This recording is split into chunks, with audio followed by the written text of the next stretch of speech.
Hello dear friend, welcome back to my YouTube channel NB class by study में।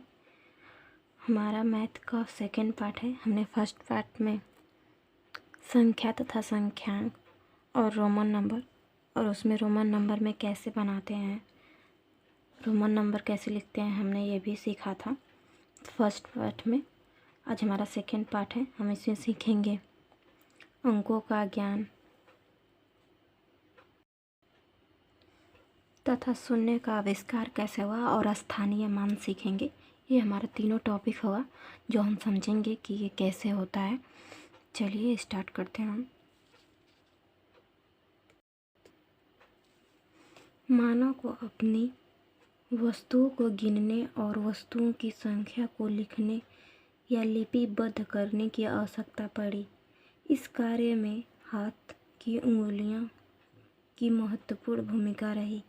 आज भी छोटे छोटे संख्याओं को जोड़ने, घटाने आदि क्रियाओं को हम उंगलियों की सहायता से करते हैं।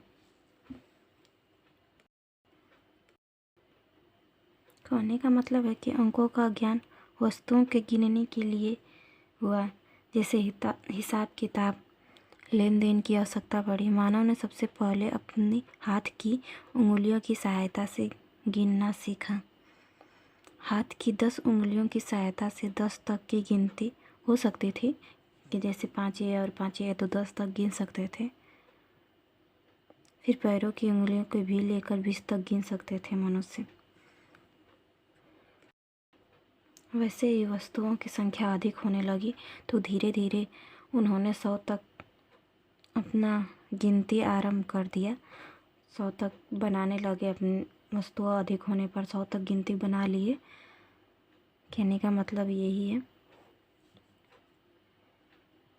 उन्होंने संभव कर लिया कि 100 तक गिनती वो गिन सकते थे। वैसे ही हम देखेंगे कि शून्य का आविष्कार कैसे हुआ। चलिए देखते हैं। शून्य का आविष्कार जैसे हुआ कि गड्ढों में कौड़ियों रखकर बड़ी संख्याओं का लेखन जोखा करने की पद्धति का आविष्कार भारत में किया जा रहा था। कहने का मतलब है कि जैसे 1, 2 या 3 गड्ढे खड़े थे, जैसे ऐसे करके उनमें कोड़े रखते थे। जैसे इसमें 1 कोड़े रख दिए, इसमें 2 कोड़े रख दिए और ये खाली ही रह गया। तो शून्य का आविष्कार कैसे हुआ, यही इसमें समझाया जा रहा है कि शून्य का आविष्कार कैसे हुआ कि इस गड्ढे में कोई भी कोड़ा नहीं रखा गया और इस गड्ढे में 2 कोड़े रखे गए और इस गड्ढे में 1 कोड़ा रखा गया। तो उसी को लिखते थे हम लोग। जैसे कि इसमें 1 कोड़ा रखा गया है तो ये 1 हो गया, इसमें 2 कोड़ा रखा गया है तो ये 2 हो गया, और ये खाली स्थान है तो उसको वैसे ही बना देते थे गोल टाइप का। तो उन्होंने शून्य का आविष्कार ऐसे ही किया कि ये गोल है तो इकाई की दाँत पे गोल है तो ये शून्य हो गया, दाँत के इकाई पे 2 है तो वो 2 हो गया, सैकड़ा के स्थान पे 1 है, 1 कोड़ा रखा गया है तो वो 1 हो गया। तो उन्होंने ऐसे ही आविष्कार किया। तो उन्होंने ऐसा पढ़ना स्टार्ट किया। 100 से अधिक संख्याओं का उन्होंने पढ़ना स्टार्ट किया। एक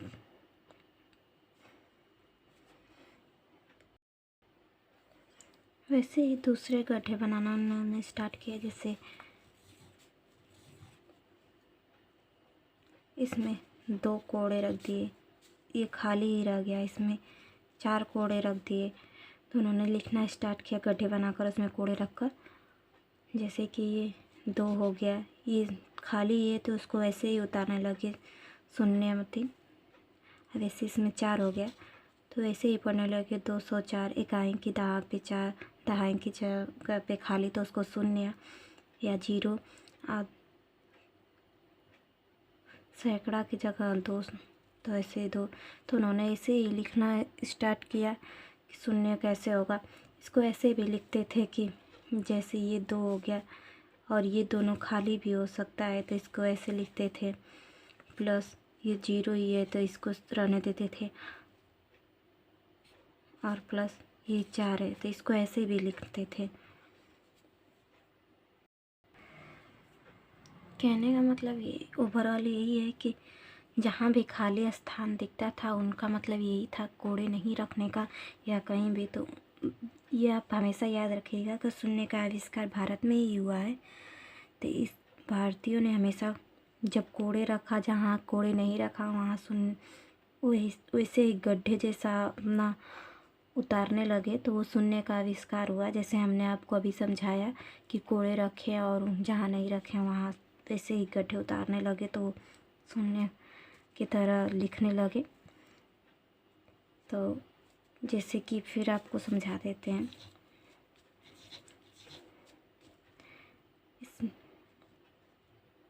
इसमें 3 कोड़े रखे,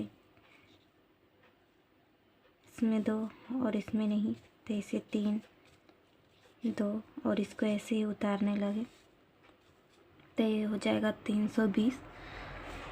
ऐसे ही उन्होंने आविष्कार किया भारतीयों ने।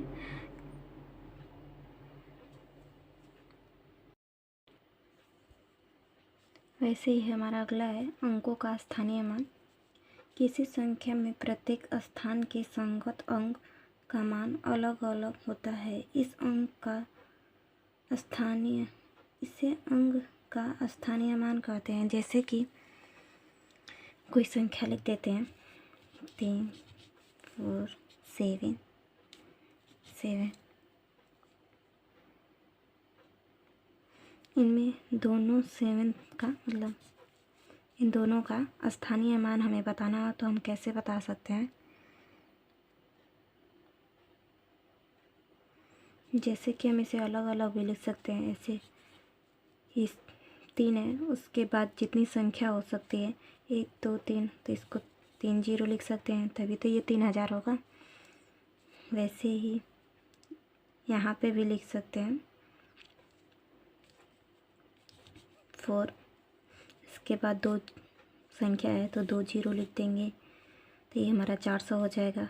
वैसे ही हमारा 7 है तो इसके बाद एक संख्या है तो हम 1 0 लिख देंगे, और ये हमारा 7 है, इसके बाद कोई संख्या नहीं है तो ये हम नहीं लिख, उसके बाद कोई संख्या नहीं है तो हम 0 नहीं लगा सकते, क्योंकि ये इकाई दाएं सैकड़ा हज़ार है। तो ये हमारा 3000, ये 400 और ये 70 और ये 7। तो हमने बताया था कि 7 दोनों 7 का स्थानीय मान बताइए। तो ये हमारा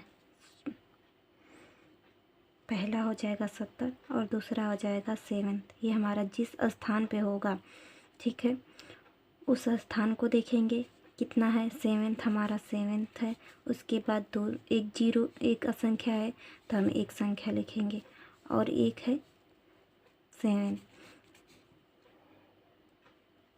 तो ये हमारा दोनों स्थानीय मान हो जाएगा। हम इसको ऐसे लिख सकते हैं। वैसे भी हम किसी भी अंक का स्थानीय मान निकाल सकते हैं। जैसे कि हम ले सकते हैं 2 4 6 7। तो इसमें 4 का स्थानीय मान निकालना हो तो हम 4 लिख सकते हैं। उसके बाद जितनी संख्या हो उसको उतार देंगे 0 के फॉर्म में, तो हमारा हो जाएगा 400। ये हमारा स्थानीय मान है, इकाई दाएं सैकड़ा, तो हमारा 400 हो जाएगा। ऐसे ही हम स्थानीय मान निकालेंगे। ऐसे ही आप 2 का भी निकाल सकते हैं कि ये इसका स्थानीय मान कितना है, तो इसके बाद 3 0 है, तो ऐसे ही हम लिख सकते हैं 3 0। ये हमारा स्थानीय मान हो जाएगा। आप किसी भी संख्या का स्थानीय मान निकाल सकते हैं। अब बस इतना ख्याल रखिएगा कि जिस संख्या का स्थानीय मान पूछा है उस पर टिक करिए, उसको लिखिए, उसके आगे देखिए कितनी संख्या है और उसको 0 के फॉर्म में उतार दीजिए, आपका स्थानीय मान सही हो जाएगा। ठीक है।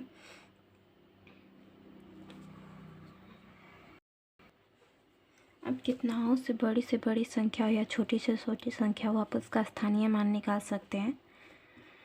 जैसे कि अगर आपको 7 2 4 इतना भी दिया हो और आपका 2 का स्थानीय मान पूछे तो आप 2 लिखे, उसके बाद एक संख्या है उसका 0 के फॉर्म में बदल दे तो आपका 20 हो जाएगा स्थानीय मान। कितना हो भी छोटी संख्या, कितना हो भी बड़ी से बड़ी संख्या हो, आप उसका स्थानीय मान निकाल सकते हैं। आपसे इतना ही एग्जाम में पूछेगा कि कोई अंक दे देगा और उससे उसका पूछेगा कि आप उसका स्थानीय मान बताइए, तो आप ऐसे बता देंगे। ओवरऑल आज की वीडियो में हमने यही पढ़ा कि अंकों का ज्ञान कैसे हुआ। मनुष्य ने अपने हाथ की उंगलियों का प्रयोग किया और अंकों का वस्तुओं को लेन देन के हिसाब में वस्तुओं के लेन देन के हिसाब के लिए अंकों का ज्ञान हुआ मनुष्य को। वैसे ही हमने पढ़ा कि शून्य का आविष्कार किया हुआ कैसे हुआ, जैसे कि एक गड्ढे, 2 गड्ढे और 3-4 गड्ढे खन के उसमें कोड़े रखे गए, जिसमें कोड़े नहीं रखे गए उस गड्ढे का वैसे ही प्रयोग किया गया। शून्य का आविष्कार हुआ भारत में। वैसे ही हमने स्थानीय मान सीखा कि जहाँ पे जिस संख्या का स्थानीय मान पूछ रहा हो वहाँ पे लिखें और उसके आगे देखें कि कितनी संख्या है और उसको शून्य के फॉर्म में बदल दें। और हमने यही सब पढ़ा आज की वीडियो में।